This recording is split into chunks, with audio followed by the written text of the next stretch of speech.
अशी होतं काय आज मनात आला गोष्ट. आम्ही चालत चालत देहू रोडला गेलो.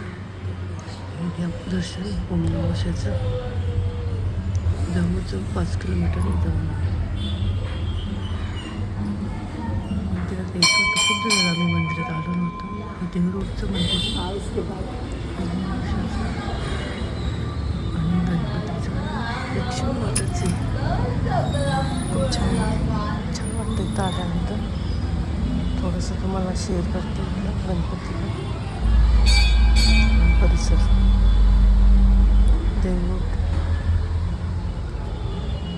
हे गणपतीचं छान आहे.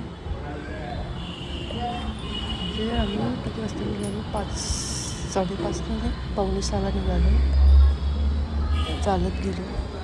घरी आल्यानंतर आम्हाला लक्षात आलं की 5 किलोमीटर आहे. मला वाटलं 2 किलोमीटर असेल पण नाही 5 किलोमीटर आहे. म्हणजे जाऊन येऊन 5 किलोमीटर जवळजवळ 7,000 स्टेप झाल्या चालण्याचं.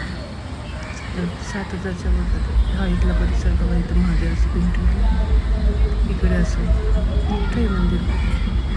तेव्हा शेअर केलं होतं बरंच वेळा. कोणीच नव्हतं जास्त. पाऊस पडला होता थोडासा.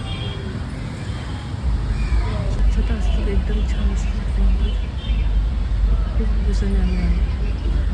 आमकडे बघितलेलं आम्ही थोडंसं शूट केलं आहे. ही माता राणी घ्या माता राणीचं दर्शन. खूप सुंदर आहे मंदिर. एकदम स्वच्छता तर खूप आहे. पडापाया आम्ही असं थोडा वेळ बसलो. म्हणतं पलीकडे मुलं खेळत थोडं शूट केलं. मंदिरात आल्यानंतर थोडंसं बसतो. आणि आज विचारच केला होता आज चालतच जायचं का चालतच यायचं. ती पण चालली आज. घ्या दर्शन. हे बघा इथं मुलं खेळतात शेजारी. त्यांना थोडा व्हिडिओ काढला त्यांचा. त्यांना पण बरं वाटलं कोणतरी आपलं फोटो काढतात. इथं परिसर असा आहे. इथं पोरी बसतात. आम्ही थोडा वेळ बसलो होतो. छान वाटतं एकदम शांतता वाटलं. खूप दिवसांनी आलो आम्ही मंदिरात. बघा मी काय केलं. चवळीची भाजी केली. छान झाली. ते नान करते. नान इकडे नान झालं. छान लागतं. लसूण आणि कोथिंबीर लावायची. तो तयार झाला.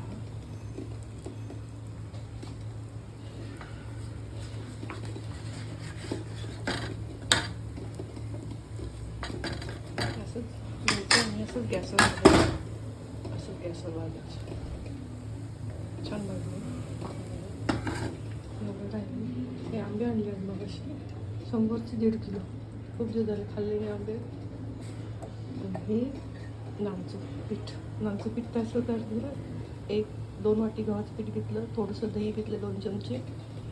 आणि लसूण वरती लावायला लसूणचं बारीक केलं. कोथिंबीर बारीक चिरली.